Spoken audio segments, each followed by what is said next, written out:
So you want to get started? Sure. Yeah. That was graceful. Sorry? That was graceful.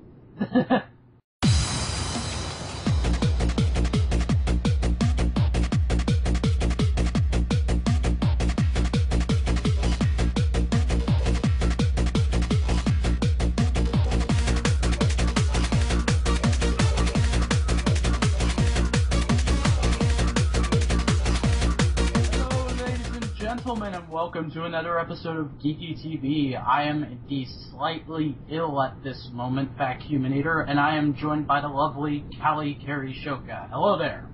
Hello. This week we are going to be taking a look at A New Young Justice, our first episode of Green Lantern, the animated series, our first episode of Power Rangers Samurai, a new My Little Pony, and a new Transformers Prime, so we got all kinds of crazy kid shows up in here this week. But anyways, before we get on to that, how you been this week, Cally? Sorry, what? I said, but anyways, before we get on to that stuff, how have you been this week, Cally? Been pretty good. Been half asleep for a month and a half, but pretty good. I've been up to lots of stuff. I found my first Transformers Prime figure, which, if you follow me on Twitter or subscribe to my Vac and Blogs account, you know I've been bitching like crazy about the fact that I haven't seen any Prime stuff down here since like before Christmas. But yeah, I found the Soundwave and I really liked the figure. And I pretty much on like either Sunday or Saturday, I forget which it was, but I spent a whole night just recording videos, vlogs, and all kinds of stuff, and I don't know why I did it. I guess I just had a can of 5-hour energy, and I was like, I'm gonna pull an all-nighter and record 1,000 videos and then just edit them and release them over the course of the next 2 months, because I don't know, I have problems. You had a moment of ambitiousness. Yeah. The likes of which will not be seen for 2 more millennia. Or until you get your next 5-hour energy drink. Are you even legally allowed to drink that at your age? As far as I know, yes, because it's not alcohol, and it's not a drug, per se. It's not addictive, so I'm pretty sure I'm allowed to drink it. I thought those things had like an age. Well, for all we know, there won't be an episode after this because the cops will hear this episode and be like, oh, we gotta go arrest that kid for doing illegal stuff. For drinking 5-hour energy drinks. Yes!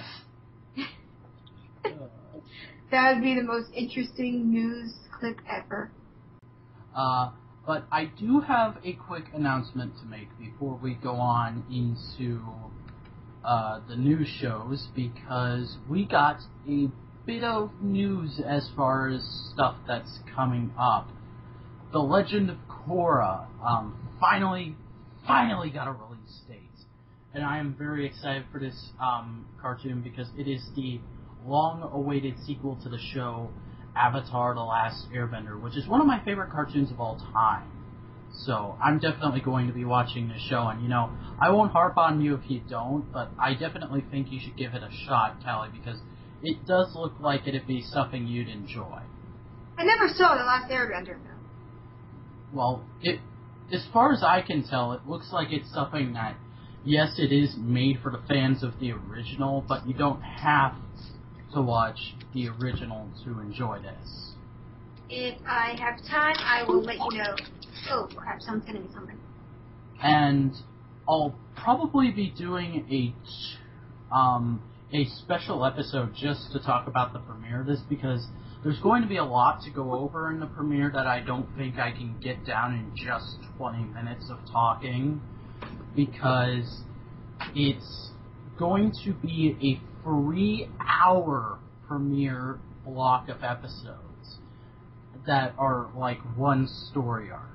And for a cartoon on Nickelodeon, I find that incredibly ambitious, And I also know if that's the way they're doing the premiere, I'm going to be able to tell just from the premiere whether I want to keep watching or not. But I don't know. Should be pretty interesting. And also, I don't think I'll end up watching this much far beyond, what is it? I don't know, like the third or fourth episode, but I am going to give it a shot.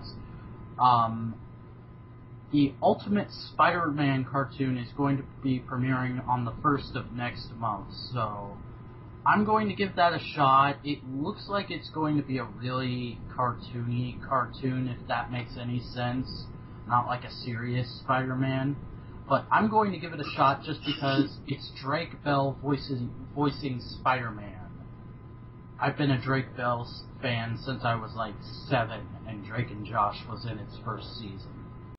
So yeah, we got some new shows coming up. But, speaking of new shows... New shows. Young Justice. Alright, so kicking off the new shows, we have Young Justice Season 1, Episode 21, Image. A covert operation against Queen Bee in Korak forces Miss Martian to finally face her greatest fears and her biggest secrets. But will she reveal those secrets to her friends, or allow what she's hiding to take down the entire team? So yeah, I would say that this is definitely an episode that I've been waiting for since the show premiered, because I knew this just going in because I'm a fan of Miss Martian in the comics, and she is a white Martian, which, on this post-apocalyptic kind of Mars that exists in the DC universe, white Martians are second-class citizens. They're almost like they're kind of like what black people were considered to be back in the Civil War. It was back in the time of the American Civil War. It was very rare to see. It's very rare to see like a white Martian who isn't like doing slave labor for the green Martians, which it's very interesting that she was able to sneak past her uncle, who's a telepath. But I am not going to get into the whole kind of thing of how was she able to block that information from her own uncle's mind kind of thing, because I'll be here all day just dissecting that little bit. But I did think this was a very interesting episode. I find it hilarious that the creators of the show didn't just have the guts to go like, yeah, they're in Iraq, we're just going to call it Iraq, not Korak, which sounds like someone coughing. Korak! But, yeah, I also heard that red-headed kid who was in the episode is supposed to be a young Beast Boy, like before he gets his powers. I did not spot that because I'm not a Beast Boy fan, but I guess that's kind of cool. I don't know. I've never really cared about Beast Boy, like, at all, but I don't know. Yay for Beast Boy fans, getting him cameoing in the show. I'm probably going to give this a 7.5. It was definitely a very strong episode, and I'm really interested to see what's going to happen when the other teammates discover that she is, in fact, a white Martian. Because, spoiler warning, she does reveal to the team that she doesn't just look like this cute little red-headed girl. She has, she basically shows off what, Martian Manhunter uses as his Martian form in the comics. But it's completely different from the white, Martian look. But, yeah, I'm starting to ramble, so let's go ahead and move on to the next show. Green Lantern, the animated series. And next up we have Green Lantern the Animated Series Season 1, Episode 13, Free, Razor's Edge. Hal and Kilowog are forced to fight their enemies with their captive and former Green Lantern Razor. Razor joins their team, however, Kilowog remains skeptical. Yeah, this episode really told me that this was going to be a show that I was going to want to keep watching. The premiere was just kind of like, oh look, it's Green Lanterns and there's Atrocitus being all threatening, and but this was really interesting. I really like seeing Razor's backstory because it is very interesting. It almost kind of felt like it was a relatable backstory because it was something that maybe if I was forced into the situation that Razor was, I would have done what he would do. You know, people are going to complain that it's like, oh, you'll spoil the ending of Young Justice, but you won't spoil what Razor's backstory is. I feel, and the reason I'm not doing this is because I genuinely think that that a lot of people aren't watching Green Lantern the Animated Series just because it's one of those franchises that it got its movie and the movie bombed, so not a lot of people really care anymore. But I do definitely recommend this to any skeptics of the series because it made me go, yeah, this is something I want to keep watching. But yeah, since the series is only just starting, I only have the premiere to compare this to, so I'm going to give it a 9 out of 10 because it was very good compared to the premiere, but again, this rating could change in my head down the line when we get better or worse episodes than this, so just keep that in mind, people. Power Rangers Samurai. And last but not least in the new shows this week, we have Power Rangers Samurai, or Super Samurai, depending on if you're going by the wiki or not. Season 1, Episode 28, The Rescue. Jaden and the team must track down Antonio and Mentor after they get kidnapped by Moogers and a new Nightlock. So, yeah, I just want to say, since this is my first time looking at Green Lantern the Animated Series, what is wrong with me today? Power Rangers Samurai, since this is my first time looking at that show and it's well into its run by now, I'm just going to say, I've really enjoyed the show so far, and I think it's a great return to what Mighty Morphin was, except without nearly the level of goofballness that Mighty Morphin had. But, yeah, this was a pretty decent episode. Ever since Antonio came into the show, it was just kind of that thing where Mentor didn't really trust him because he had never had formal training. And I was always wondering, when is it going to come to, Mentor and him are like, I respect you. I respect you too. I hope we get out of this alive. And we got that moment in this episode, and I really liked it. Also, I think it's very interesting that the Rangers are slowly learning how to use Daigoyo, or at least that's what he was called in the Sentai. I know Power Rangers fans are going to be like, it's called the Lantern Zord. Well, he was called Daigoyo in Shinkanger, so I'm going to call it Daigoyo till it becomes sentient. But yeah, this was a pretty good episode. It wasn't filler like most Power Rangers is these days, so this episode actually had a point to it, so I'm going to give it a 6 out of 5, or 6 out of 10, or whatever. Yeah, let's just go on to the next show before I start losing my mind.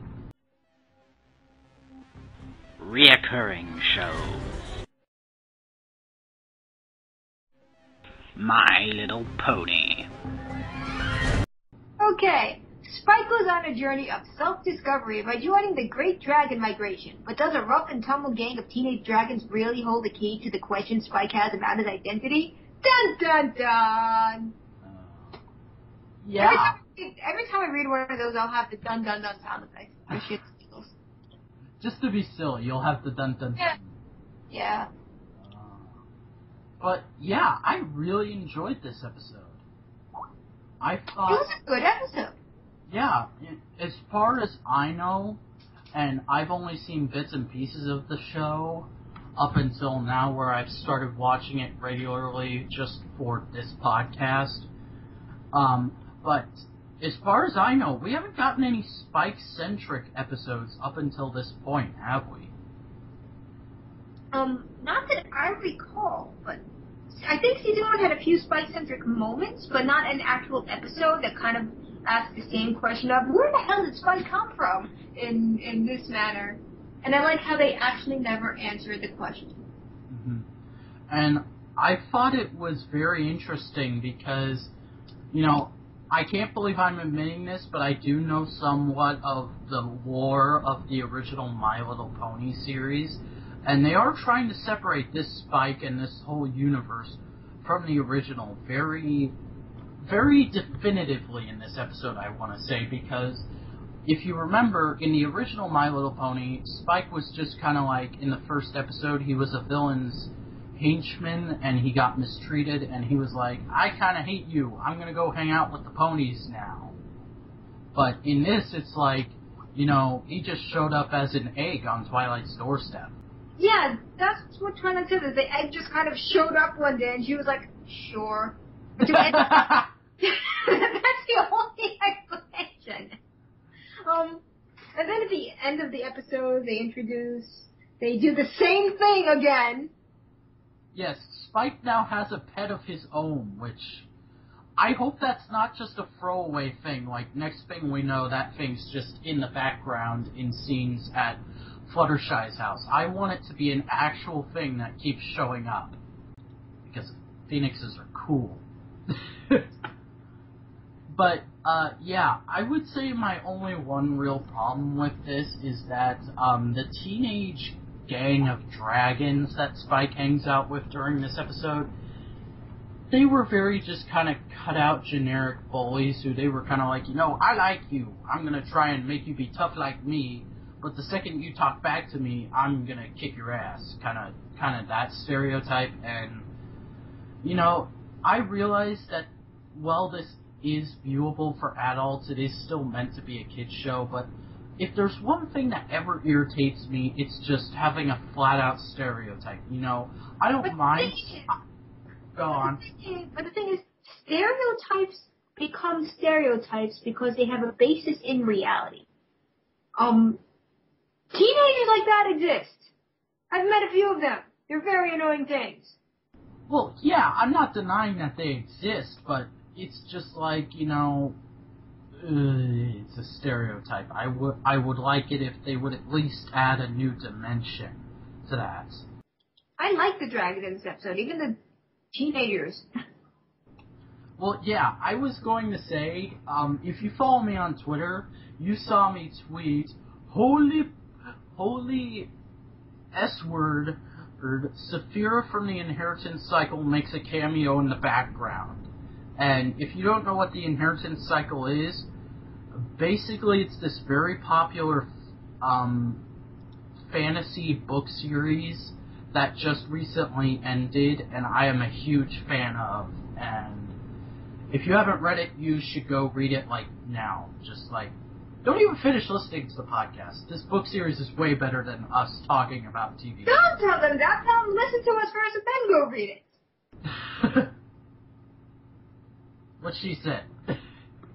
Yeah, but I'm going to give this episode an 8. How about you?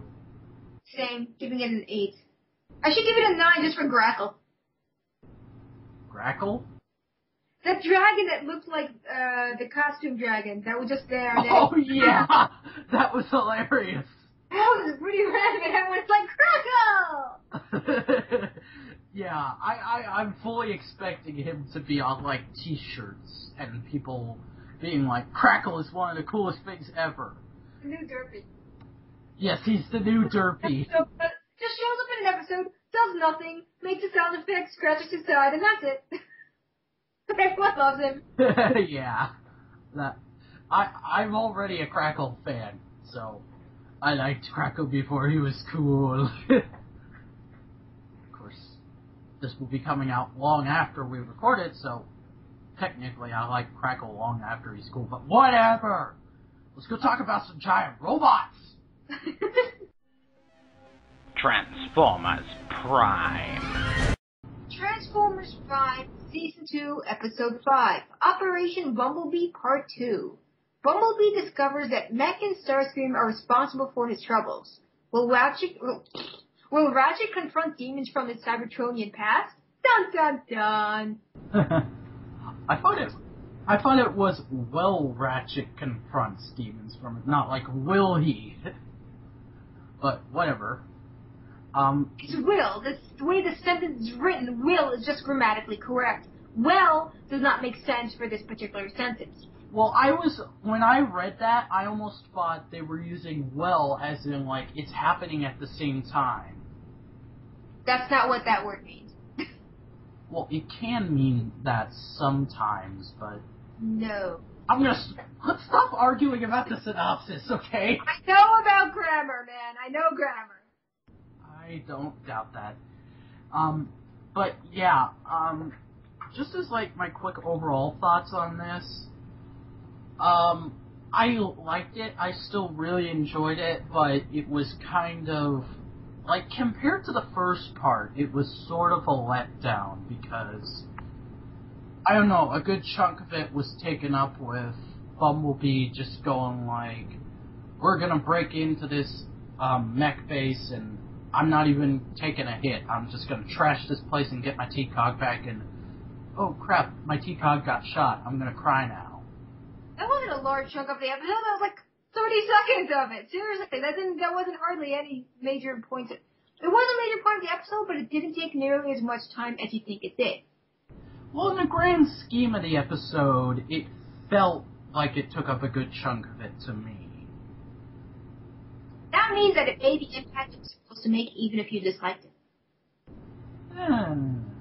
But I'm really excited to see where they go next with Starscream, because it seems like ever since, what was it, Partners? Ever since Partners, they've just been going more and more towards that thing of Starscream is the character you feel sorry for. You know, whenever Starscream comes on screen, you're like, oh crap, what are the writers gonna do to him this week? Yeah, I don't know why they're doing that, actually. It makes sense, strange enough, because Starscream has always kind of been the dog in the corner that you kick.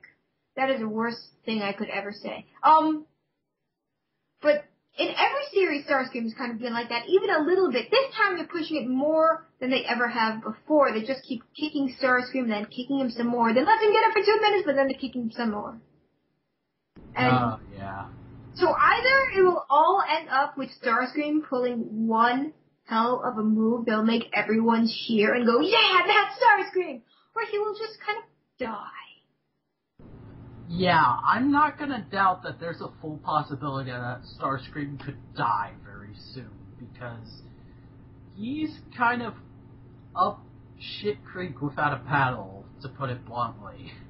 And it's really hard for me to say that, because I am a Starscream fanboy, but, you know, the fact that Starscream has survived as long as he does just makes me a Starscream fan even more, because I don't know, I'm still a huge G1 Chris Latta guy, but this version of Starscream and what the writers are doing with him and what Steve Blum is doing with the voice, he might just overtake Latta as my favorite version very soon. And I want the toy, dang it. Do you have anything else you want to bring up about the episode? Because I can think of, like, minor little funny moments here and there, but other than that, that's kind of all I really wanted to talk about. The Fusor reference made me laugh. And Fusor reference. That was... The thing is, they not only made a Fusor reference, but they made a Fusor reference to a character in Beast Wars that was never in the show and was a toy-only character, and they did it brilliantly. In a hilarious way. So they actually asked on Twitter if I heard it correctly, and then people yelled at me about spoilers. But anyway, I'm not even a Beast Wars fan, and I jumped up and I went, Fusor's reference! That is awesome! I was that fanboyish about it for some bizarre reason. He was never even in the show. He was very briefly in the IDW comics. Like, he was a background character. The character that they referenced. And then he's just a reference in Transformers Prime randomly by a half-drunk Ratchet. Yeah, half-drunk Ratchet. You know, once he did the Fusor reference, I was almost half convinced that we were going to get a few more moments of, like, it was going to be like Fowler in the last episode of Darkness Rising. It was just going to be like, oh, it's Ratchet's turn to be silly and get sound clips for his action figure. But here's the thing that I think they accidentally did with this episode, with that very minor reference. The fact that they mentioned it at all, I think it was just a shout-out to Beast Wars, but the fact that they mentioned it at all established the fact that Fusors do exist in the Transformers Prime community. Continuity. Continuity, I believe is the word you're looking for. Continuity. Yeah. So I think they accidentally opened up a door for fans right now, for Fusors to exist. Yeah, there's going to be, at BotCon this year, there's going to be a panel of Transformers Prime writers, and it's just going to be like, where's Optimus Primal and Cheetor and all of this? Just guessing. It might make more references. Who knows? But I think I'm going to give this part a 6, and I want to update for part 2. I'm gonna say that I want to give part 1 a 7.5, but I really think part 2 only deserves a 6 because what made part 1 so great was the whole seeing Bumblebee down on his luck thing and making me actually care about Bumblebee for the first time since G1. I'll give this episode actually an 8. Okay. And the reason one of the reasons that I'm giving it an 8 is because in those last 30 seconds of the episode, when you're not sure if they're really going to make Bumblebee's transformation disability permanent or not, when you're actually questioning, will it, at that last few moments, that's when you know that an episode was good. Yes. And overall, I think I'm going to give this two-parter as a whole, I'm going to give it like an 8. And I'm really excited for next week's episode because Wheeljack is coming back, and I'm a huge fan of this version of Wheeljack. I don't care what people say. I'm kind of surprised they're bringing Wheeljack back, actually. Because the way they sent him off last time made him feel like he was a one-off character, but they didn't give him a toy. Well, no, I expected him to come back because in Conjob, when Wheeljack said, I've got to get back to my ship, Bulkhead kind of chuckled and said, Jackie never stays, but he always comes back. Interesting. I don't remember that.